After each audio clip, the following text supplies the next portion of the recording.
Hello बच्चों। आज मैं आप लोगों को क्लास 10th का बेसिक का सैंपल पेपर कराने वाली हूँ। जैसे आप सभी को पता है कि सैंपल पेपर आ गए हैं, बेसिक का भी और स्टैंडर्ड का भी, है ना। और हमारे कौन से सेशन के आए हैं? ये 2021 टू 22 के आए हैं। तो चलिए आज हम बेसिक का स्टार्ट कर लेते हैं। ये सैंपल पेपर इंग्लिश मीडियम वाले बच्चों के लिए, हिंदी मीडियम के भी सैंपल पेपर नहीं आए हैं, ठीक है। चलो जैसे ही आएंगे हिंदी मीडियम के तो आपको उसकी भी वीडियो जल्द से जल्द मिल जाएगी चैनल पे। चलिए देखते हैं। देखो यहाँ पर आपके पास लिखा हुआ है, ये स्पेशली आपके टर्म 1 के लिए है। सिलेबस हमने जान ही लिया है अपने टर्म 1 और टर्म 2 का। सिलेबस की वीडियो चैनल पे अपलोड है, जिसने अभी तक नहीं देखी है लिंक आपको नीचे डिस्क्रिप्शन में मिल जाएगा, आप वहां से देख लीजिएगा, ठीक है।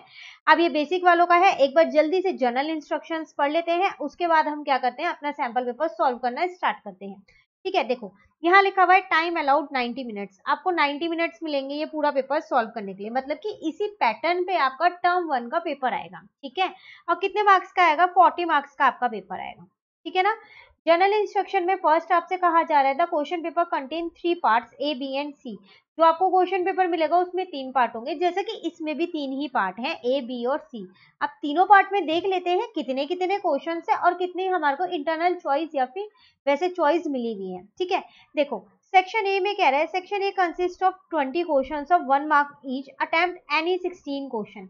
इसका मतलब सेक्शन ए में 20 क्वेश्चंस होंगे 1 मार्क के, लेकिन आपको कोई से भी 16 अटेम्प्ट करने हैं। तो इंटरनल चॉइस में भी ना मिली हो, 20 में से कोई से भी 16 अटेम्प्ट करने हो, ये भी हो सकता है, ठीक है। अभी हम क्वेश्चन पेपर नीचे देखेंगे एक बार पूरा, उसके बाद सॉल्व करेंगे, ठीक है ना। या फिर पूरे 20 क्वेश्चन हो, उसमें से कोई से भी 16 आप करो, वो आपकी मर्जी है, पर नंबरिंग सही डालनी है, ठीक है।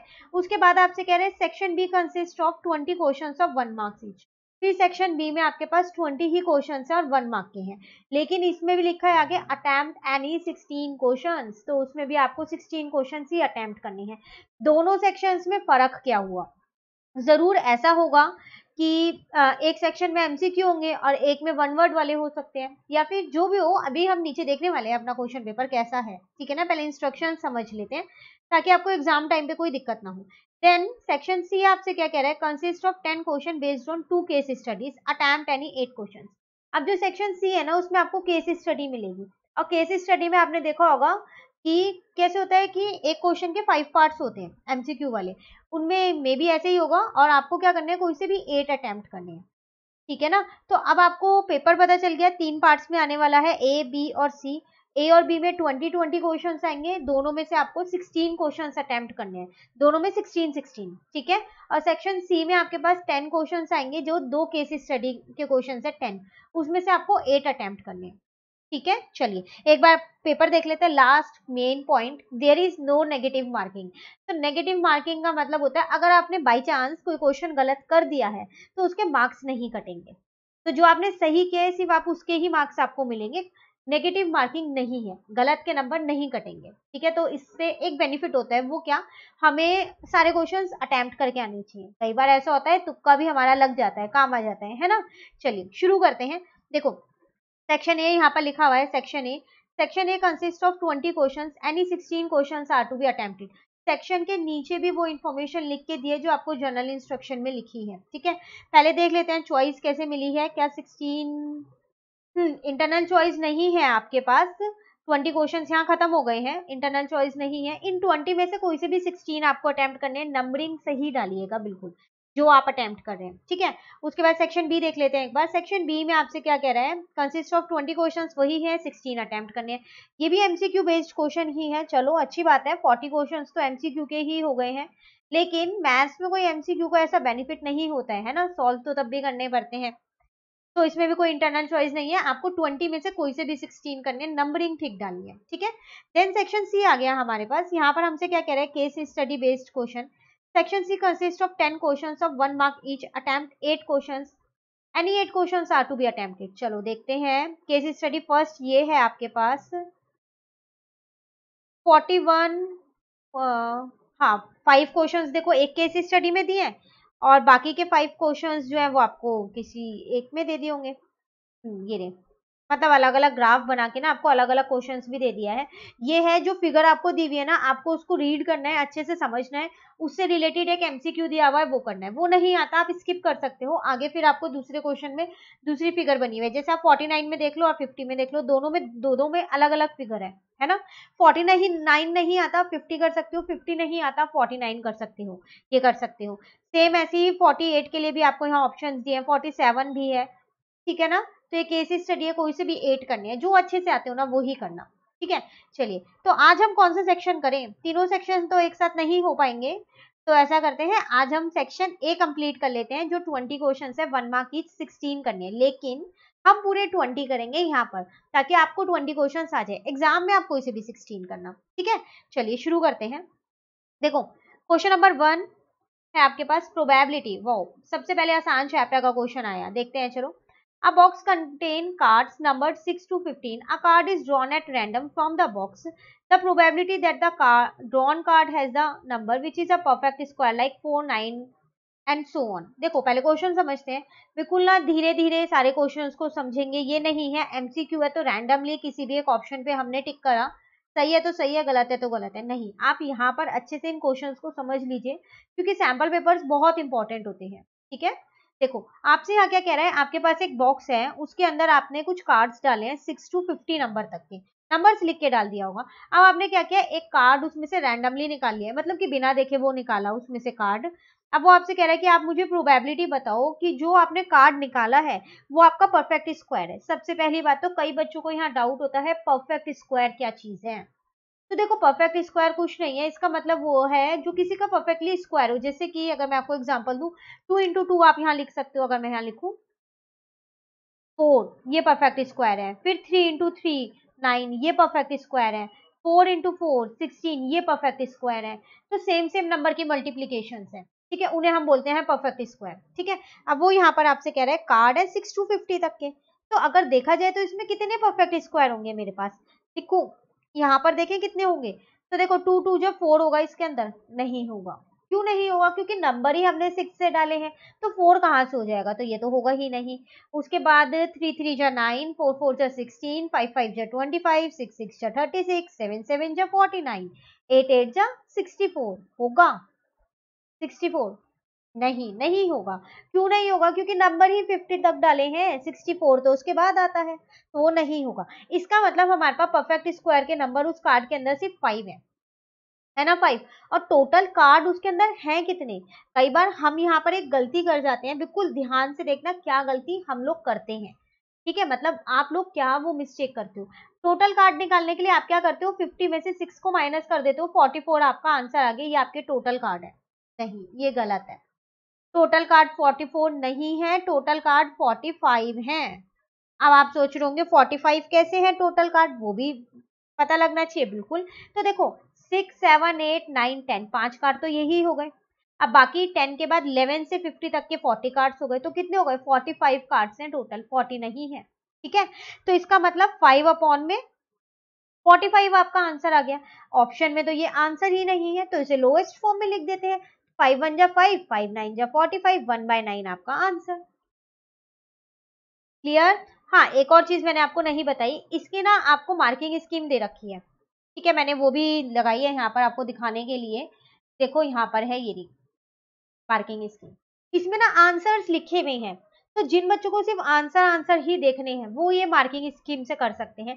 लेकिन जिन बच्चों को क्वेश्चन अच्छे से समझना है कि इन केस एग्जाम में यही क्वेश्चन उठ के आ जाए तो हमें आता हो, तो वो पूरी वीडियो एंड तक देखिएगा, बिल्कुल एक एक क्वेश्चन स्टेप बाय स्टेप अच्छे से एक्सप्लेन करूंगी। बाकी अगर कोई डाउट रह जाए तो कमेंट बॉक्स तो है ही, आप वहां पर कमेंट छोड़ सकते हैं मेरे लिए, ठीक है ना। तो देख लीजिए फर्स्ट का आंसर आपका 1/9 है। ऐसा करेंगे हम इसको भी साथ साथ चलाते हैं, इससे हम अपने आंसर्स टैली करते रहेंगे, ठीक है ना। चलिए नेक्स्ट पे आ जाते हैं। क्वेश्चन नंबर 2 हमसे क्या कह रहा है, in a circle of diameter 42 centimeter, if an arc subtend an angle of 60 degree at the center where pi is equal to 22/7, then the length of the arc is। आपको यहाँ पर एक circle का डायमीटर दे रखा है, angle दे रखा है, degree कितना बनाना है 60 डिग्री का सेंटर से, पाई की वैल्यू दे रखी है, आपको लेंथ ऑफ द आर्क निकालनी है। देखो लेंथ ऑफ द आर्क का अपना ही एक फॉर्मूला होता है, अगर आपको फॉर्मूला याद है तो आप इजिली निकाल सकते हो, ठीक है। तो हम इसको ऐसा करते हैं, यहाँ पर निकाल लेते हैं।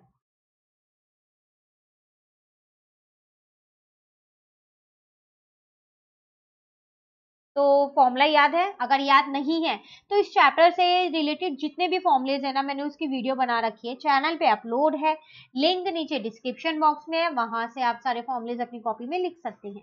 ठीक है, चलिए तो मैं यहाँ फिलहाल तो मैं लिख देती हूँ यहाँ थीटा अपॉन में 360 इंटू में 2 पाई आर, ये इसका फॉर्मूला होता है।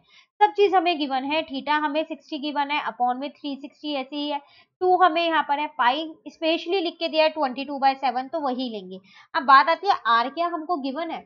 नहीं, आर तो नहीं गिवन है, लेकिन आर की जगह मुझे डी गिवन है ना, डायामीटर, तो मैं डायामीटर से आर तो निकाल ही सकती हूँ। कैसे निकाल सकते हैं? डी होता कितना है? D is equal to 2 multiply R. अब ये मुझे 42 गिवन है, एक बार क्रॉस चेक कर लें, 42 ही था ना, बिल्कुल, इजिकल टू 2 मल्टीप्लाई आर हो गया, तो 42/2 इजिकल टू में आर हो गया, तो इसको इससे कट किया तो कितना आ गया? 21। तो लो आपके पास यहाँ से आर निकल गया 21। अब तो आप सॉल्व कर सकते हो। ठीक है, कर लेते हैं। 0 को 0 से काटा, 6 को इससे काटा, 6 आ जाएगा यहाँ पर, 7 को इससे काट देते हैं, 3 आ जाएगा, 3 को इससे काट देते हैं, 2 आ जाएगा, 2 को 2 से काट देते हैं। फाइनली आंसर क्या आया? सिर्फ 22 ही तो बचा, तो 22 सेंटीमीटर मेरा लेंथ ऑफ द आर्क आ गया। अभी जल्दी से ऑप्शन को चेक करते हैं, तो सी ऑप्शन है हमारा। एक बार मार्किंग स्कीम में भी देख लें, बिल्कुल सी ही है। क्लियर? इसलिए मैं आपको दोनों साथ साथ दिखा रही हूँ। ठीक है, चलिए नेक्स्ट करते हैं क्वेश्चन नंबर 3। यहाँ आपसे कह रहा है if sine theta is equal to x and sec theta is equal to y then tan theta is.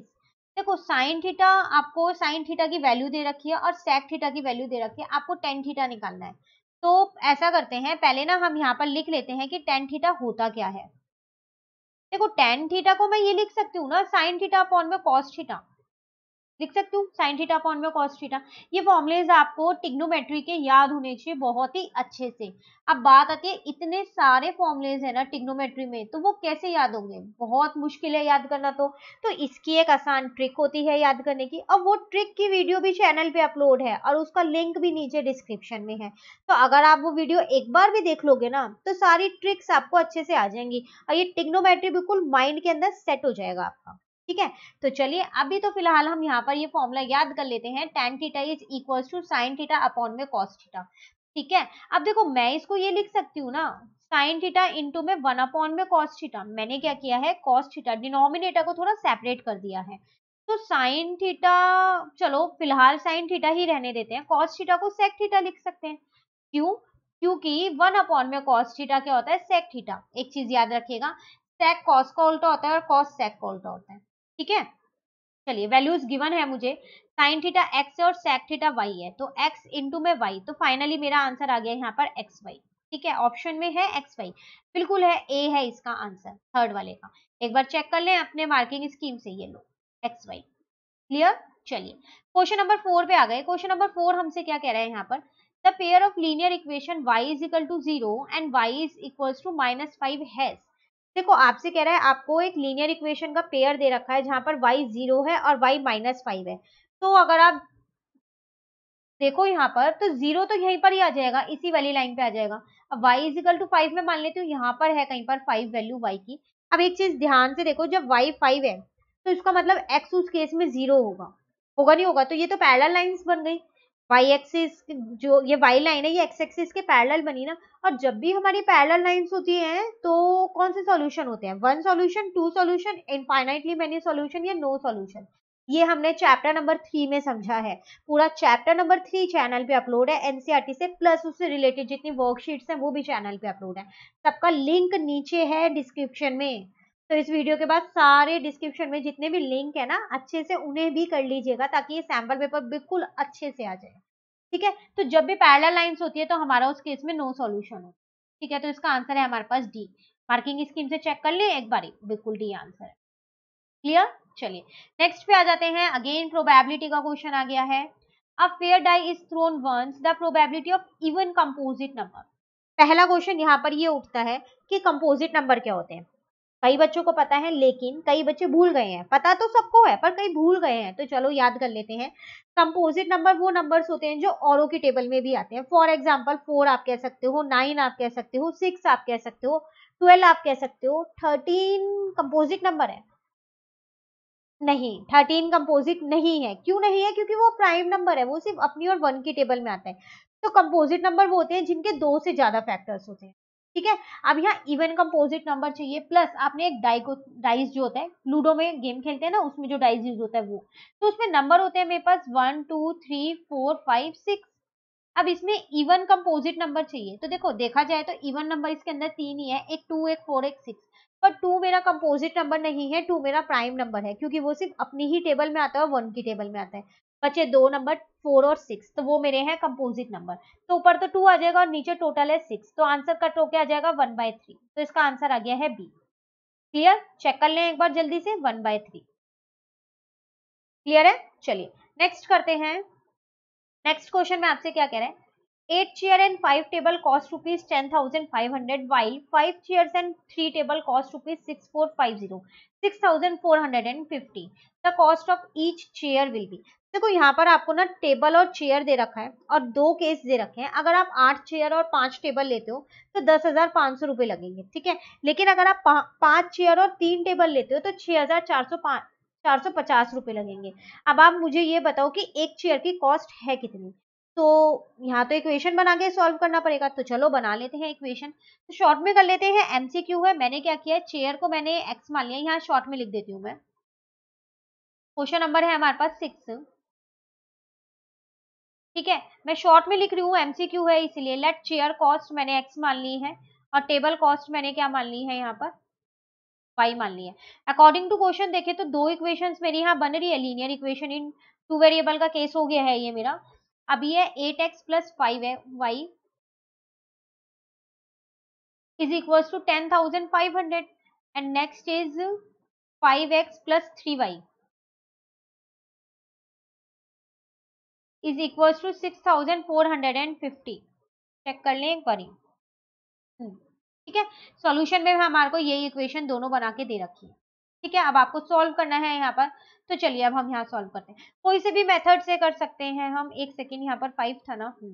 कोई से भी मेथड से कर सकते हैं आप। एलिमिनेशन मेथड लगाओ, सब्स्टिट्यूशन मेथड लगाओ, एज यू विश। जो मेथड आपको बहुत अच्छे से आता है वही मेथड लगाइएगा। ठीक है, अब मैं सोचती हूँ यहाँ पर कि मैं आपको कौन से मेथड से इसको कराऊं, क्योंकि देखो अगर मैं यहाँ पर एलिमिनेशन मेथड लगाती हूँ तो मुझे यहाँ पर किसी भी एक के कोफिशिएंट सेम करने पड़ेंगे, फिर चाहे वो एक्स हो चाहे वो वाई हो, क्योंकि दोनों के ही सेम नहीं है।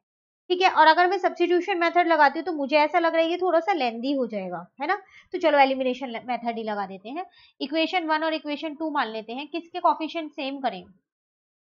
ऐसा करते हैं, लिख देते हैं यहाँ पर मल्टीप्लाई इक्वेशन 1 बाय 5, एक्स के सेम करूँ मैं, ठीक है, एंड इक्वेशन 2 बाय 8। ठीक है, तो फिलहाल के लिए इक्वेशन 1 यहाँ पर लिखते हैं, 8x प्लस का 5y इज इक्वल टू 10,000 में 500 और यहाँ पर आ जाएगा 5, क्योंकि हम इसे 5 से इंटू कर रहे हैं। तो फाइनली मेरी इक्वेशन बन के आएगी 8 5 जा तो 40 हो जाएगा, 5 5 जा 25 हो जाएगा। अब 10,500 को क्या करना है, हमको किससे 5 से इंटू करना है। तो मैं डायरेक्ट इंटू करके यहाँ पर लिख देती हूँ। ठीक है, इंटू तो आप कर ही लोगे इजिली, ठीक है ना, ये आ गया। अब इक्वेशन 2 लेते हैं। तो इक्वेशन 2 है मेरे पास, 5x प्लस का 3y इज इक्वल टू 6,450 और इसको किससे मल्टीप्लाई करना है, 8 से करना है, क्योंकि कोफिशिएंट सेम करनी है।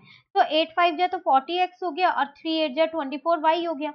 अब बात आती है 6,450 को किससे 8 से इंटू कर देते हैं, तो हमारा आ जाएगा 51,600।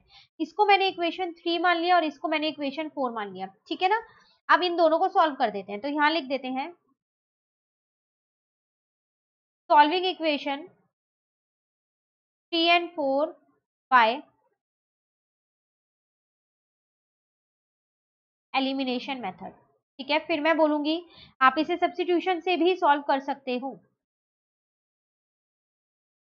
5 2 5 0 0, ठीक है, और यहाँ पर आ जाएगा 40x प्लस का 24y इज इक्वल्स टू 51,600।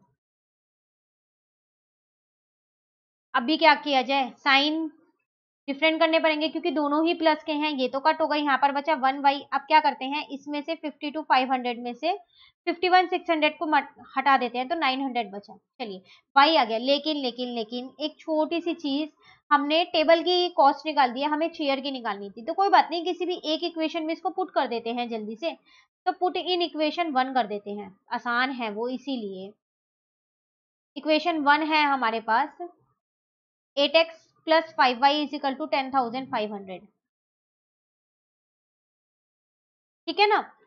चलो बस इसको और पुट करना है, एक दो स्टेप्स ही, बड़े ज्यादा स्टेप्स नहीं हमने लिए। देन मैं डायरेक्ट लेके आ रही हूँ, ठीक है इसको, तो ये 4500 हो गया है, डायरेक्ट ही ले आई हूँ मैं। 8x इज इक्वल टू, अब आपको क्या करना है, 10,500 में से 4500 को माइनस कर देना है, तो आपका 6000 बचेगा। अब 6000 को क्या करो, 8 से डिवाइड कर दो, फाइनली आपका आंसर आ गया, जो कि आया आपका 750। और अगर आप ऑप्शन में देखो तो कहीं पर 750 है, बिल्कुल है, ए ही आपका आंसर है। एक बारी मार्किंग स्कीम में भी देख लेते हैं, तो ए ही हमारा आंसर है। क्लियर। चलिए नेक्स्ट पे आ जाते हैं, question number 7, then trigonometry again. If cos theta plus cos square theta is equal to 1, find the value of sin square theta plus sin की पावर 4 थीटा। तो देखो आपको यहाँ दे रखा है cos थीटा, मैंने क्या किया, इस वाले cos स्क्वायर थीटा को इधर ले आई, ठीक है, जो कि क्या बन गया मेरा sin थीटा। फिर वही सेम चीज, फॉर्मूलेज याद होने चाहिए अच्छे से। तो 1 माइनस कॉस स्क्वायर थीटा होता है साइन स्क्वायर थीटा के बराबर। बहुत सारे फॉर्मूले हैं चैप्टर में, लिंक नीचे डिस्क्रिप्शन में है। कई बच्चों ने वो वीडियो देख ली है, कईयों ने नहीं देखी है, जल्दी जल्दी से वो पहले वीडियो देख लो एक बारी, इसको पूरा कंप्लीट करने के बाद, और वो सारे फॉर्मूलेज लिख लो और ट्रिक को याद कर लो। ट्रिग्नोमेट्री बहुत इंपॉर्टेंट चैप्टर है, फॉर्मूले नहीं याद होए तो ट्रिग्नोमेट्री नहीं आएगी आप लोगों को। एनसीईआरटी से भी पूरा चैप्टर ट्रिग्नोमेट्री का हमारा चैनल पे अपलोड है, आप वो भी देख सकते हैं, लिंक सब नीचे है डिस्क्रिप्शन में। ठीक है, अभी साइन स्क्वायर थीटा की जगह मैं क्या लिख सकती हूँ, कॉस थीटा ना, तो चलिए देख लेते हैं। फिर ये है, देखो आपके पास इसकी वैल्यू निकालनी है, तो साइन स्क्वायर थीटा की जगह तो मैंने कॉस थीटा ही लिख दिया। क्या मैं इसको ये लिख सकती हूँ, एक बार ध्यान से देखो, लिख सकती हूँ ना, क्योंकि आपको पता है कि पार के ऊपर पार जो है वो तो मल्टीप्लाई हो जाती है, तो फिर 2 पे 2 होगी तो 4 बन ही जाएगा ना। अब मैंने पता है ये क्यों लिखा, क्योंकि जो cos थीटा है ना, अब इसकी जगह सिर्फ इतने की जगह मैंने दोबारा से cos थीटा लिख दिया, और जो ये स्क्वायर अब इधर लिया, ये वाला स्क्वायर आया इधर इधर, ध्यान रखिएगा। साइन स्क्वायर थीटा की जगह cos थीटा लिखा है, और जो बाहर ब्रैकेट के बाहर स्क्वायर था ना, वो स्क्वायर ऐसे ही लग गया है। अब इस पूरे की वैल्यू तो मुझे क्वेश्चन में ही गिवन है, वो क्या गिवन है, 1, तो इसकी जगह मैंने 1 लिख दिया, तो फाइनली मेरा आंसर 1 आ गया, सी वाला। क्लियर, आंसर उसी में ही था, क्वेश्चन में ही छुपा हुआ था, बस ढूंढना था हमें। तो देख लेते हैं एक बारी, 1 ही आ रहा है, बिल्कुल 1 ही आ रहा है। ठीक है, चलिए नेक्स्ट इज, यहाँ पर नेक्स्ट में आपसे कह रहा है, इसको हटा देते हैं। नेक्स्ट में आपसे कह रहा है द डेसिमल रिप्रेजेंटेशन, आपको एक यहाँ पर रैशनल नंबर दे रखा है, क्या होगा इसका decimal representation, terminating, non terminating and repeating, non terminating and non repeating, तो ये बताना है। तो देखो अगर आप ध्यान से देखो, इसके डिनोमिनेटर तो वो 2 और 5 की फॉर्म में है, तो हमने ये चैप्टर नंबर 1 में किया है कि जिसका भी डिनोमिनेटर 2 और 5 की फॉर्म में होता है, उसका डेसिमल एक्सपेंशन हमेशा टर्मिनेटिंग होता है ना। तो सीधा सीधा आंसर मिल रहा है इसका, तो टर्मिनेटिंग, कुछ सॉल्व करना भी नहीं है, मार्किंग स्कीम में देखा जाए तो टर्मिनेटिंग ही है। ठीक है, next is the LCM of 2 की पावर 3 इंटू 3 की पावर 2 एंड 2 की पावर 2 इंटू 3 की पावर 3। देखो आपको एलसीएम निकाल, पहले यहाँ लिख देते हैं। अच्छा चलो ऐसा करते हैं, इसको एक्सपेंड करके लिखते हैं ताकि क्लियर हो जाए एकदम अच्छे से। 2 इंटू 2 इंटू 2 और 3 इंटू 3, एक तो ये है और दूसरा है 2 इंटू 2 और एक है 3 इंटू 3 इंटू 3। देखो एलसीएम में होता क्या है, जो कॉमन है, जैसे कि ये दोनों में 2 कॉमन है, एक बार लिख दो, ये दोनों में 2 कॉमन है, एक बार लिख दो, ये दोनों में 3 कॉमन है, एक बार लिख दो, ये दोनों में 3 कॉमन है, एक बार लिख दो, और जो अनकॉमन बचे हैं ना, पता है वो भी आपको लिखने होते हैं, तो एक 2 और 3 बचा, वो भी लिख दो। तो फाइनली कितने 2 है आपके पास, 3 2 है और 3 ही 3 है, तो इसका मतलब इसका आंसर है सी। क्लियर, सी है, देख ले एक बारी, बिल्कुल सी ही है। ठीक है, चलिए आ जाते हैं क्वेश्चन नंबर 10 पे। कह रहे the HCF of two number is 18 and their product is 12960, then their LCM will be. बहुत इजी, एक रिलेशनशिप होता है, वो याद रखना होता है एचसीएफ और एलसीएम का। अब वो होता क्या है हमारे पास, वो होता है एचसीएफ इंटू में LCM is equals to product of two number. याद है आपको, चैप्टर नंबर 1 में ये भी समझा है हमने, है ना। तो ये मुझे 18 दे रखा है, इंटू एलसीएम मुझे नहीं दे रखा, प्रोडक्ट ऑफ टू नंबर दे रखा है 12960। तो यहाँ से मैं अपना एलसीएम निकाल लूंगी, 12960 डिवाइडेड बाय 18, सीधा सीधा डिवाइड करो और आपका आंसर आ गया। तो मैं आपको डायरेक्ट डिवाइड करके ही यहाँ पर बता देती हूँ कि कितना आया है, 720, तो इसका मतलब सी वाला मेरा आंसर है। एक बार मार्किंग स्कीम में देख लेते हैं, 720। क्लियर, क्वेश्चन नंबर 10 तक कंप्लीट हो गया। चलिए आ जाते हैं क्वेश्चन नंबर 11 पे। क्वेश्चन हमारे पास यहाँ पर है, in a given figure DE parallel to BC which of the following is true. देखो आपको ना यहाँ पर एक फिगर दे रखी है, एक ट्राइंगल दे रखा है, उसमें आपसे कह रहा है कि जो ये DE है ये BC के पैरेलल है। तो बताओ इन चारों ऑप्शंस में से कौन सा ऑप्शन सही है। तो देखो जब ये दोनों लाइंस पैरेलल हैं तो मैं ये कह सकती हूँ ना कि जो AE है वो अपॉन EC किसके इक्वल होगा। मैं इसको फिलहाल हटा देती हूँ क्योंकि हमने क्वेश्चन नंबर 10 यहाँ पर कर लिया है। इज इक्वल्स टू में DE अपॉन में BC होगा अकॉर्डिंग टू थ्योरम, ठीक है ना। अब AE मेरे पास A है और ये मेरे पास B है, ये मेरे पास X है और ये मेरे पास Y है। मैंने कुछ नहीं किया है, सिर्फ वैल्यूज को पुट किया है और कुछ भी नहीं किया है, ठीक है। तो अब फिलहाल आपके पास क्या बचा, देखो आप ध्यान से देखो, यहाँ X और Y की ही वैल्यूज आपको दे रखी हैं ज्यादातर, ठीक है। तो कैसे निकालें फिर हम, तो यहाँ पर क्या किया जाए। अच्छा अच्छा अच्छा, एक सेकेंड रुको, एक सेकेंड। यहाँ पर AC आएगा ना, AE अपॉन में AC होगा, वो किसके इक्वल होगा, DE अपॉन में BC के इक्वल होगा। तो अब AC है कितना, वो मेरा A प्लस B है, ठीक है। अब अगर मैं यहाँ से X की वैल्यू निकालूं तो इस Y को दूसरी साइड ले जाती हूँ, तो जब दूसरी साइड ये Y जाएगा तो A के साथ मल्टीप्लाई हो जाएगा, अपॉन में A plus B is equal to X हो जाएगा। और ये ऑप्शन मुझे C वाला दिख रहा है, दिख रहा है ना ये C वाला ऑप्शन, इसका मतलब इसका आंसर C है और C ही मेरा ट्रू है, बाकी सब मेरे क्या है, फॉल्स है, ठीक है। एक बार मार्किंग स्कीम में और चेक कर लें, C क्लियर। चलिए नेक्स्ट आ जाते हैं क्वेश्चन नंबर 12 पे। यहाँ पर आपसे क्या कह रहे हैं, the coordinate of a point P dividing the line segment joining the point A and B, आपको उसके कोऑर्डिनेट्स दे रखे हैं इंटरनली इन द रेशो 2:1। तो कौन से चैप्टर का क्वेश्चन है ये, चैप्टर नंबर 7 कोऑर्डिनेट ज्योमेट्री का, है ना। इसमें आपसे क्या कह रहा है, आपके पास एक लाइन है जिसके दोनों साइड के पॉइंट्स आपको दे रखे हैं, उसको एक पॉइंट डिवाइड कर रहा है, ठीक है। जिस रेशो में डिवाइड कर रखा है वो रेशो भी दे रखी है, पर जो पॉइंट डिवाइड कर रहे हैं ना उसके कोऑर्डिनेट्स आपको निकालने हैं। तो सेक्शन फॉर्मूले से निकल जाएंगे ना। तो चलिए पहले हम ऐसा करते हैं, यहाँ पर वो लाइन ड्रॉ कर लेते हैं, ठीक है। मैंने माना ये A है, ये जो वो डिवाइड कर रहा है पॉइंट, ये P है और ये B है। अभी मुझे A और B यहाँ दे रखे हैं, 1 और 3 है और 4 और 6 है, तो यहाँ 1 और 3 लिख दिया और इसके नीचे मैंने ना X1 और Y1 लिख दिया है, ठीक है। और यहाँ पर 4 और 6 है तो इसके नीचे मैंने X2 और Y2 लिख दिया है। अभी मुझे रेशो भी दे रखी है 2:1, तो ये 2:1, इसको मैंने अपना M1 मान लिया है और इसको मैंने अपना M2 मान लिया है, ठीक है ना। अब अकॉर्डिंग टू सेक्शन फॉर्मूला अगर हम देखें, ये पॉइंट P हमने X और Y मान ली है, ठीक है। तो X का क्या था, M1 X2 plus M2 X1 divided by M1 plus M2, ठीक है। और अगर Y के देखे जाए तो क्या था, M1 Y2 plus M2 Y1 divided by M1 plus M2, ठीक है ना। अब x is equal to M1 की जगह मेरे पास 2 है, X2 की जगह मेरे पास 4 है, M2 की जगह मेरे पास 1 है और X1 की जगह भी मेरे पास 1 ही है, और यहाँ पर आ जाएगा 2 प्लस 1। Y का देखा जाए तो M1 की जगह मेरे पास क्या है, 2 है, Y2 की जगह 6 है, M2 की जगह 1 है, Y1 की जगह 3 है और यहाँ आ जाएगा 2 प्लस 1। क्लियर है यहाँ तक, सिर्फ कैलकुलेशन कर रही हूँ, अब और कुछ भी नहीं कर रही हूँ। तो 2 4 जा 8 प्लस 1 9 अपॉन 8 प्लस 1 अपॉन में 3 और y आ जाएगा मेरे पास 2 6 जा 12 प्लस 3 अपॉन में 3। तो यहाँ पर x आ जाएगा 9 अपॉन में 3 जिसको कट करके मैं 3 लिख सकती हूँ। यहाँ पर y आ जाएगा मेरे पास 15 अपॉन में 3 जिसको कट करके मैं 5 लिख सकती हूँ। कोऑर्डिनेट्स निकल चुके हैं 3 और 5, बस ऑप्शन में ढूंढना रह गया है कि ये कहाँ है ऑप्शन। तो 3 और 5 डी वाला मेरा यहाँ आंसर आ गया। क्लियर, एक बार चेक कर लें हम जल्दी से आंसर सही है या नहीं, 3 और 5 बिल्कुल क्लियर, ठीक है। चलिए आ जाते हैं क्वेश्चन नंबर 13 पे। यहाँ आपसे क्या कह रहा है, द प्राइम फैक्टराइजेशन ऑफ 3825 के आपको फैक्टर्स लिखने हैं। तो यहाँ निकाल देते हैं फैक्टर्स हम इसके, या फिर इसको नेक्स्ट पे कर लेते हैं, यहाँ स्पेस नहीं रहेगा फिर।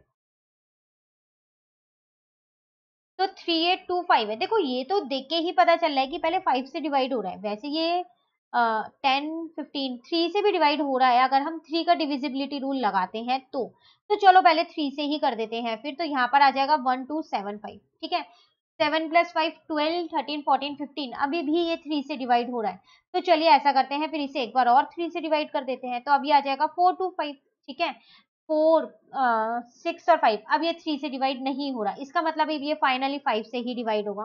देन 85 आ गया यहाँ पर, अब 85 किससे, ये भी 5 से ही डिवाइड होगा।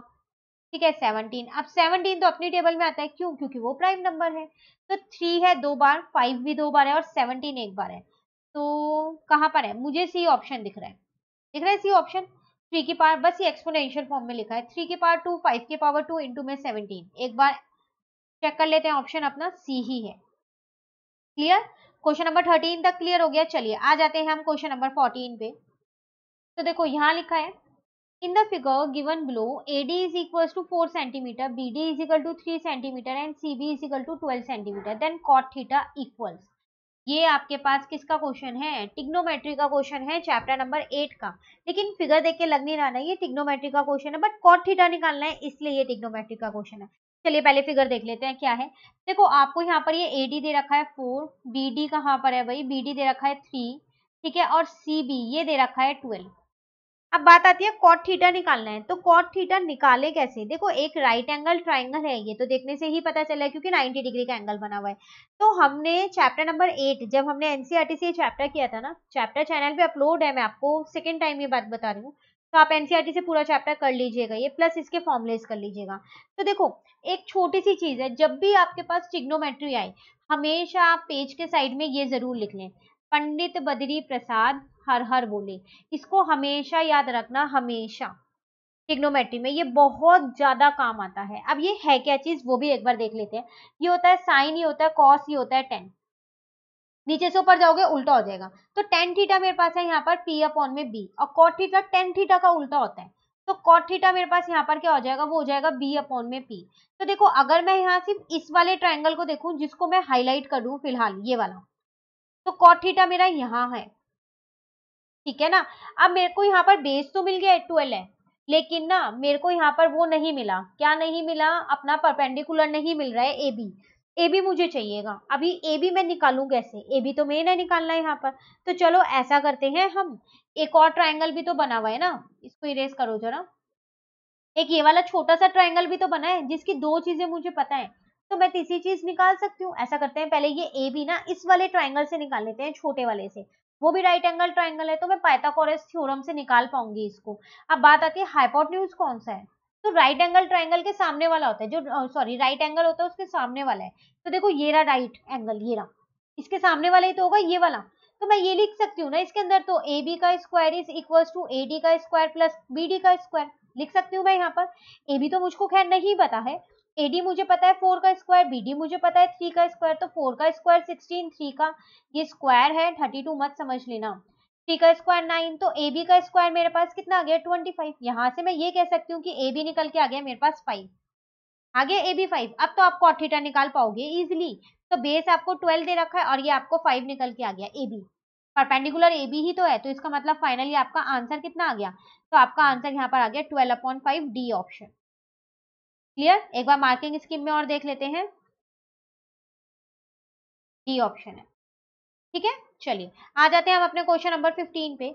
यहाँ आपसे कह रहा है if ABCD is a rectangle find the value of x and y. देखो यहाँ पर एक रेक्टेंगल दे रखा है और एक्स और वाई की वैल्यू आपको फाइंड करनी है। आपको पता है कि जो ये है सी डी, ये किसके इक्वल है? ए बी के, क्योंकि दोनों ही लेंथ है। और जो आपके पास सी बी है वो किसके इक्वल है? ए डी के, क्यों? क्योंकि दोनों ही ब्रेथ है। तो इसका मतलब मैं ये कह सकती हूँ कि जो x प्लस वाई है वो 12 के इक्वल है, और ये भी तो कह सकती हूँ कि जो x माइनस वाई है वो 8 के इक्वल है। कह सकते हैं नहीं कह सकते? अब ये तो मेरी दो इक्वेशंस बन गई है, और इक्वेशंस को सॉल्व करना तो हमें आता ही है, एलिमिनेशन मेथड से करो या सब्स्टिट्यूशन मेथड से करो, एक ही बात है, आंसर सेम आने वाला है ना। अब यहाँ पर एलिमिनेशन मेथड बहुत आसानी से लग रहा है, क्यों? क्योंकि देखो कोफिशिएंट सेम है, प्लस वाई एक प्लस का और एक माइनस का है, इजिली कट हो जाएंगे, सॉल्व कर देते हैं। तो ये बन जाएगा 2x और यहाँ आ जाएगा 20। तो x की वैल्यू तो यहीं से निकल गई, लो 10 आ गई ना 10x की वैल्यू। अब x की वैल्यू 10 है तो आप y की वैल्यू तो निकाल ही सकते हो। वैसे तो बिना निकाले भी ऑप्शन पता चल रहा है, लेकिन फिर भी हम निकाल के जरूर देखेंगे। तो y की वैल्यू मेरे पास 2 आएगी। तो देख लो कहां पर है, ए ऑप्शन से x की वैल्यू 10 और b की वैल्यू 2। चेक करें अपनी मार्किंग स्कीम में, ये रहा आपका ए ऑप्शन। हाँ ना, आसान क्वेश्चन ये तो। चलिए फिगर देख के थोड़ा मुश्किल लग रहा था, है ना। चलो आ जाते हैं क्वेश्चन नंबर 16 पे। ये लास्ट क्वेश्चन है, लेकिन हम तो 20 करने वाले हैं ना पूरे, पर आपको टोटल 16 अटेम्प्ट करने हैं, उसके लिए कह रही हूँ ये लास्ट क्वेश्चन है, ठीक है। देखो यहाँ आपसे क्या कह रहा है, in an isosceles triangle ABC if AC is equal to BC and AB square is equal to 2AC square, then the measure of the angle C will be। कह रहा है एक आइसोसेलेस ट्रायंगल है ABC और आपको AC जो है ना वो BC के इक्वल दे रखे है। तो अगर मैं एक ट्रायंगल यहाँ पर ड्रॉ कर लूं ABC, तो ये दोनों साइड्स AC और BC ये मेरी इक्वल दे रखी है। ठीक है, ये दोनों इक्वल दे रखे हैं। तो देखो मुझे यहाँ AB दिया, AB is equal to 2AC square, तो मैं इसको ये लिख सकती हूँ ना कि 2AC स्क्वायर है, तो इसको मैं ये लिख दूं AC square plus AC square, एक ही बात है। 2AC स्क्वायर मतलब AC स्क्वायर दो बार लिखा है तो मैंने भी दो बार लिख दिया, प्लस करेंगे तो यही आने वाला है। अभी मुझे पता है कि जो AC है वो तो BC के इक्वल है, तो फिर मैं इसको ये भी तो लिख सकती हूँ AB is equal to AC square plus BC square, लिख सकती हूँ ना ये भी, क्योंकि मैंने एक AC की जगह BC लिख दिया, स्क्वायर ऐसी है, स्क्वायर को चेंज नहीं किया। अगर आप ध्यान से देखो तो मैं इसको पाइथागोरस थ्योरम बना सकती हूँ, अगर ये मेरा 90 डिग्री बन जाए तो ये मेरा हाइपोटेन्यूज बन जाएगा AB का स्क्वायर, यहाँ पर स्क्वायर था ना, हाँ यहाँ स्क्वायर है, स्क्वायर लगा दो, ठीक है, is equal to AC square plus BC square. तो ये तो मेरा पाइथागोरस थ्योरम बन गई। पाइथागोरस थ्योरम कब बनती है? जब एक राइट एंगल होता है, राइट एंगल कौन सा होगा? सी, क्योंकि ए बी स्क्वायर है, ये हाइपोटेन्यूज है, तो हाइपोटेन्यूज के सामने वाले ही तो राइट एंगल होता है, इसका मतलब एंगल सी जो है वो मेरा 90 डिग्री का है। क्लियर? एक बार आंसर देख लें क्वेश्चन नंबर 16 का, बिल्कुल 90 डिग्री। ठीक है, चलिए आ जाते हैं क्वेश्चन नंबर 17 पे, इसको हटा देते हैं आप फिलहाल, हमने यहाँ पर सॉल्व कर लिया था इसको। तो यहाँ पर आपसे क्या कह रहा है ये, यहाँ कह रहे हैं if -1 is the zero of the polynomial, एक पॉलिनोमियल दे रखा है चैप्टर नंबर 2 पे आ गए अब हम, then the other zero is, एक जीरो दे रखी है दूसरी निकालनी है। चलो ऐसा करते हैं, लेट कर लेते हैं, लेट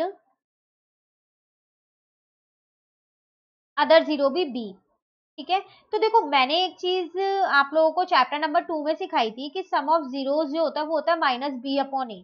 अगर आपको याद हो तो बहुत अच्छी बात है, लेकिन अगर आपको याद नहीं है, आप भूल गए हैं, तो एनसीईआरटी से तो पूरा चैप्टर हमने ये कर ही रखा है, प्लस ये चैप्टर तो हमने सपोर्ट मटेरियल से भी कर रखा है। ठीक है, और इसकी वर्कशीट्स भी कर ली है ना, तो आप वहां से तीनों ही चीज एक बार इस चैप्टर के अच्छे से कर लीजिए, याद हो जाएगा। सम ऑफ जीरो जो है वो -b/a है, लिंक नीचे है डिस्क्रिप्शन में। ठीक है, तो सम ऑफ जीरो, तो एक जीरो तो मुझे -1 दे ही रखा है, दूसरा मेरा प्लस का b मान लिया मैंने, b की जगह ऐसा करते हैं x मान लेते हैं, क्योंकि यहाँ भी मैंने b लिख दिया है, x मान लिया। ठीक है, तो माइनस, अब b की वैल्यू कितनी है यहाँ -7 और a की वैल्यू कितनी है यहाँ 1, यही है वैल्यू इस पॉलिनोमियल के अंदर, तो यहाँ पर आ जाएगा -1 plus x is equal to 7।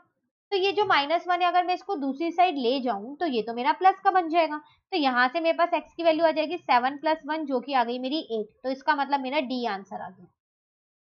Option यहाँ पर देखते हैं, डी ही आंसर है। क्लियर था? आसान, बस ये याद होना चाहिए कि सम ऑफ जीरोस जो है वो क्या होता है, -b/a होता है। अब b क्या है आपके पास, x का कोफिशिएंट होता है। ठीक है, चलिए आ जाते हैं हम क्वेश्चन नंबर 8 पे। यहाँ पर कह रहा है in a throw of pair of dice the probability of the same number on each dice. देखो अब आपने ना दो डाइस को थ्रोन किया है एक साथ, तो आपको ये बताना है कि दोनों डाइस पे सेम नंबर आए उसकी क्या प्रोबेबिलिटी होगी। तो एक चीज आप देखो, दोनों डाइस पे सेम नंबर कौन कौन से आ सकते हैं, या तो 1 1 आ सकता है, 2 2 आ सकता है, 3 3 आ सकता है, 4 4 आ सकता है, 5 5 आ सकता है और 6 6 आ सकता है। इनके अलावा तो कोई और नंबर नहीं होता है डाइस पे, यही आ सकते हैं। तो ये तो मुझे पता चल गया कि मेरे फेवरेबल आउटकम 6 है। अब बात आती है टोटल आउटकम्स कितने होंगे, है ना, ये भी तो देखना पड़ेगा। तो एक डाइस के आउटकम्स होते हैं 6, दो डाइस के कितने हो जाएंगे, 6 6 या 36, टोटल आउटकम्स होते हैं 36। इसको इससे कट किया तो मेरा आंसर 1/6 आ गया है यहाँ पर, जो कि है मेरे पास कौन सा, ए ऑप्शन। क्लियर? एक बार मार्किंग स्कीम में देख लें, 1/6। ठीक है, चलिए आ जाते हैं क्वेश्चन नंबर 19 पे। 19 क्वेश्चन है आपके पास यहाँ पर, the mid point of PP, 4 and -2, 2Q is this, find the value of P plus Q। देखो मिड पॉइंट, यहाँ मिड पॉइंट थ्योरम लगेगी, मिड पॉइंट थ्योरम नहीं, सॉरी, मिड पॉइंट फॉर्मूला लगेगा। चैप्टर नंबर 7 कोऑर्डिनेट ज्योमेट्री का आपका ये question है। तो फॉर्मूला होता क्या है पहले वो लिख देते हैं, यहाँ पर करते हैं इसको। देखो मान लेते हैं कि ये वाला हमारा मिड पॉइंट था, तो पहले मैं पॉइंट्स लिख लूं। तो मिड पॉइंट है मेरे पास 2 और 6, और यहाँ पर है 3P और 4। ठीक है, और यहाँ पर है -2 और कितना है 2q। ठीक है, फॉर्म इसको यहाँ लिखते हैं, ये x1 y1 है, ये x और y है, ये x2 और y2 है। फॉर्मूला होता है x is equal to x1 plus x2 upon में 2, y is equal to y1 plus y2 upon में 2।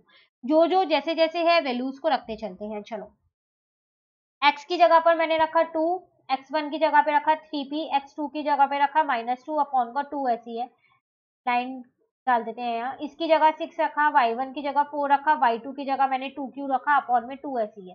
ठीक है यहाँ तक। अभी देखो 2 2 जब 4 हो जाएगा, सामने वाली साइड पे ले गई हूँ मैं इसको, और यहाँ पर आ जाएगा 3p माइनस का 2। ठीक है, पहले से ही सॉल्व कर लेते हैं। तो 4 plus 2 is equal to 3p हो गया, यहाँ पर हो गया 6 इज इक्वल टू 3p, तो p की वैल्यू कितनी आ गई मेरे पास, 2 आ गई है। चलिए अब इसे सॉल्व करते हैं, तो यहाँ पर 12 आ जाएगा, सामने वाली साइड पे ले गई हूँ, तो 4 प्लस का 2q हो गया, 4 को दूसरी साइड पे ले आई तो 8 हो गया, 12 में से 4 गया तो 8 बचा, इजिकल टू 2q। तो q की वैल्यू मेरे पास यहाँ पर 4 आ गई। t2 है, q है 4, तो कहाँ पर था भाई, 2 प्लस 4 कर दें तो 6 आंसर है इसका मतलब हमारा। p की जगह p की वैल्यू रख दी, q की जगह q की वैल्यू रख दी। चेक कर लेते हैं 19 का आंसर क्या है। बिल्कुल 19 का आंसर 6। ठीक है, चलिए last question. The decimal expansion of 147 upon 120 will terminate after how many decimal places. कह रहे कि ये डेसिमल एक्सपेंशन बताओ कितने डेसिमल प्लेसेस के बाद ये टर्मिनेट हो जाएगा। सबसे पहली बात, अगर यहाँ पर देखा जाए तो ये 147 और 120 के एक टेबल में आते हैं, तो 147 तो 3 की टेबल में आता है, तो अगर मैं इस 147 अपॉन 120 ने कट कर दूं तो यहाँ 49 आ जाएगा, ये 3 की टेबल में 40 पे आता है। अब बात आती है 49 और 40, 49 तो 7 की टेबल में ही आता है, लेकिन 40 नहीं आता 7 की टेबल में, तो अभी तो मैं इसे नहीं कट कर सकती, नहीं आता ना। तो अब मैं क्या करती हूँ, 49 के फैक्टर्स यहाँ पर लिख लेती हूँ, तो यहाँ निकाल देते हैं। तो ये आ जाएगा 2 की टेबल में 20 पे आता है, देन 2 की टेबल में 10 पे आता है, 2 की टेबल में 5 पे आता है, 5 की टेबल में 1 पे आता है। तो 2 की पावर 3 इंटू में 5 की पावर 1 आ गई ना, ये आ गया ना। अब आप देखो कब टर्मिनेट होगा, तो जो हाईएस्ट पावर है ना उस पे टर्मिनेट होगा। तो 2 की हाईएस्ट पावर है या 5 की, 2 की है, तो 3, इसका मतलब आफ्टर 3 डेसिमल प्लेसेस। ठीक है, तो इसका आंसर है सी। एक बार ऑप्शन देखते हैं, बिल्कुल सी इसका आंसर है। तो इसी के साथ हमारा सेक्शन ए जो है, जिसमें 20 क्वेश्चन थे, सिर्फ 16 अटेम्प्ट करने थे, लेकिन हमने पूरे 20 समझे हैं, वो यहाँ पर होते हैं कंप्लीट। अब जो सेक्शन बी है और जो सेक्शन सी है वो हम अपनी नेक्स्ट वीडियो में करेंगे। ठीक है ना। कोई भी डाउट हो कमेंट करके जरूर पूछ लीजिएगा। वीडियो अच्छी लगी तो लाइक जरूर कीजिएगा और चैनल को सब्सक्राइब कीजिएगा। Thank you.